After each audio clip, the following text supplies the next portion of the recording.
If you remember, maybe sir will agree, they all used to, swim in very big lakes. Then in our generation, we used to have well, small well. So we used to swim. Now if you go to villages, right, not villages, forget about villages, we all are drinking water in water bottle. So slowly the size of the drinking water facility and water facilities are getting reduced. So that's where the Honorable Prime Minister focused and created a initiative called Amrit. I don't want to bore with what it is, but it is intention, his outcome is to save and preserve the water bodies in our country. So if you know Bengaluru, right, the Alsur lake, if you very famous lake, once upon it is a 28 acres. Now if you go and you need to find where is that Alsur lake. Because there is no Alsur lake now. I mean, it became so small that you can't even see it. What I'm trying to say is preserving the water. I think this is again another challenge for this generation. How we can preserve the drinking water facilities in our country, that itself solves so many problems for our country.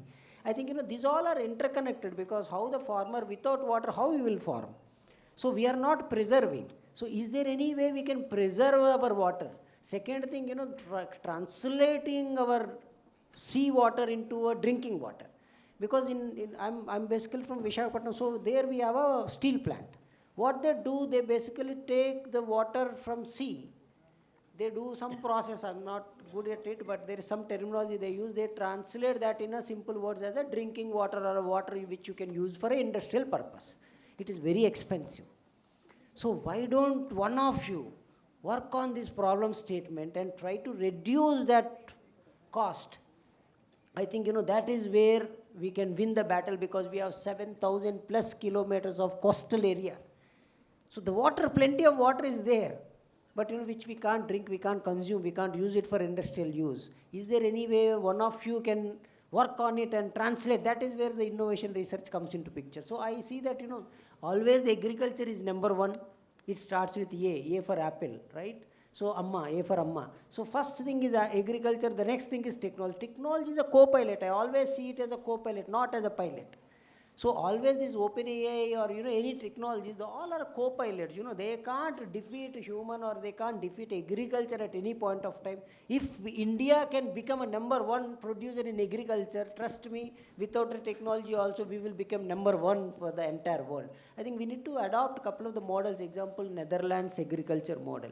With a lesser space, they are producing more. Singapore agriculture model, the vertical farming. Why don't we adopt such kind of things in our country? I think, we are not focusing on, which is very, very important for human, is water and agriculture. I think these two elements needs to be gel with their technology and take it forward. I think this is what my thought process in this, for this particular question. Thank you very much. We can take one more question. Please give the mic.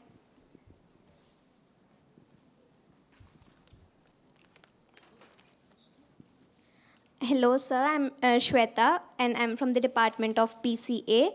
And tomorrow, I'm presenting a paper on advancements in blockchain. So I have a question regarding to that only.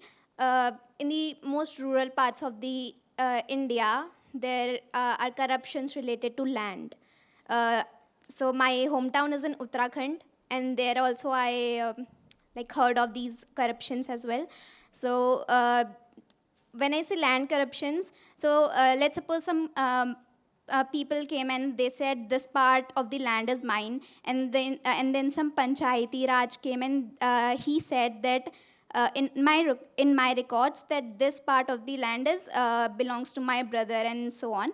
So a solution came that we can work with the government and put all the records with the help of the technology of blockchain, so that it can become immutable and unhackable, and all the people can acquire their land only. So how can government help? How can government will help us? There are a couple of portals already developed on this land recording, but see, this kind of hyperledging technologies are important in various domains. So one of the domain is land recording, right? So example, in Andhra Pradesh, there is one IAS officer called Reddy Subramanian. Just refer to him. So he created this kind of portal called Dharani. Dharani means earth. So where it was completely digitized the recording first thing, because those days they used to write in hand. So first digitizing that in a Indian languages to a OCRing and digitization is one. Then they put the blockchain enabled to it, the hyperledging basically. So in Andhra Pradesh and Telangana, these applications are already there. I request you to look into it. But this is not only area where we can utilize the blockchaining. See, the supply chain management and logistics example, if you take, right, it's a huge thing which has a huge potential opportunities. You can't track a shipment from one place to another place in our country. I think that is where the blockchain will come into picture. In the trading, the blockchain will come into picture. In the commodities, the blockchain will come in. It has infinite opportunities, but I am so happy that our student point of view are thinking all this. It's a very good initiative. But blockchain, whatever you do in India, the humans, Indians at least, they know how to do jugaad. So you need to make sure you cover all those areas, which is basically not covered by Dharni or others. I request you to look into all those land recordings, Government of India land recording softwares. You have like 4, 5 as of now, you can look into it. Sorry, I taken both the questions without your permission. Thank you, sir. Now it's time to unveil the amalgamation of the research which came across the country and all over the world. This marks the beginning of an exciting and memorable journey ahead. I request all the dignitaries to please step forward for the unveiling of the conference proceeding.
Dr. Umesh Kumar, Head Research Cell at the IIC Ghaziabad University Courses Campus, Sir holds a PhD from the University Courses, that is the University of Delhi, boasts a significant background of the biosciences.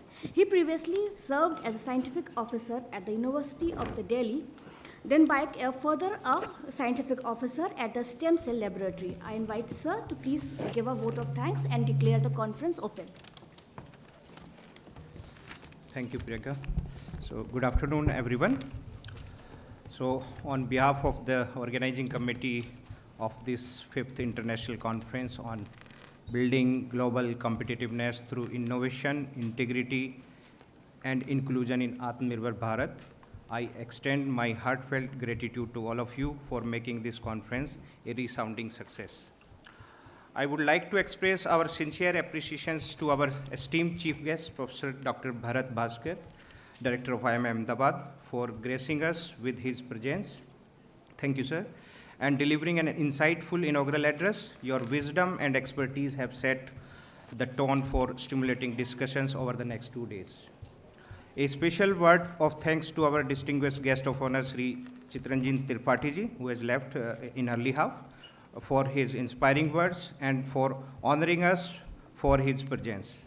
We are deeply grateful to Mr. Saurabh Agarwal ji, Head of Strategy, Tata Consultancy Services, for your invaluable contribution to the inaugural session. Your perspective on the role of innovation and integrity in driving growth has been invaluable. Thank you, sir.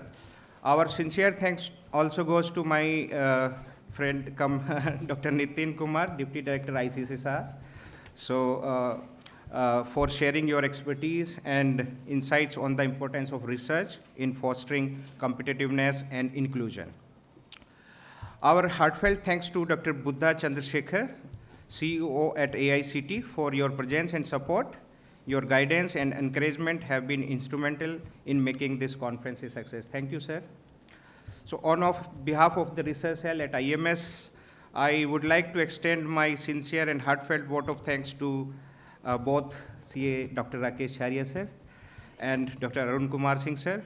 Sir, your exemplary leadership, unwavering support, and visionary guidance, your dynamic leadership and dedication to excellence have been instrumental in shaping IMS Ghaziabad into a premier institution of higher learning. Your visionary approach to education, coupled with your commitment to innovation and inclusivity, has inspired all of us to strive for excellence in everything we do.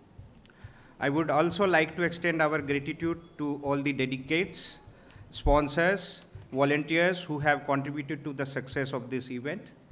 Your participation and engagement have enriched our discussion and provided valuable insight into challenges and opportunities of building global competitiveness through innovation, integrity, and inclusion in Atmanirbhar Bharat. A big round of applause is also due to my entire organizing team, especially Professor Komal Kapoor, for your unwavering support, meticulous planning, and attention to detail at every stage of the conference preparations. I would also like to extend my gratitude to administration, CS Verma ji, SP Singh sir, and Shailendra ji, EWL team, IT support staff who have worked tirelessly behind the scenes to ensure that everything runs seamlessly. Special thanks are also due to our sponsor, Council of Science and Technology Uttar Pradesh, and publishing partner, Bloomsbury, for their generous support and collaboration. As we conclude the inaugural session and move forward with the conference proceedings, let us continue to collaborate, share knowledge, and work towards creating a more competitive, innovative, and inclusive future for all. Thank you once again, and we look forward to fruitful deliberations in the sessions ahead. Jai Hind. Let's all please rise to the national anthem. जनगण मन अधिनायक जय हे भारत भाग्य विधाता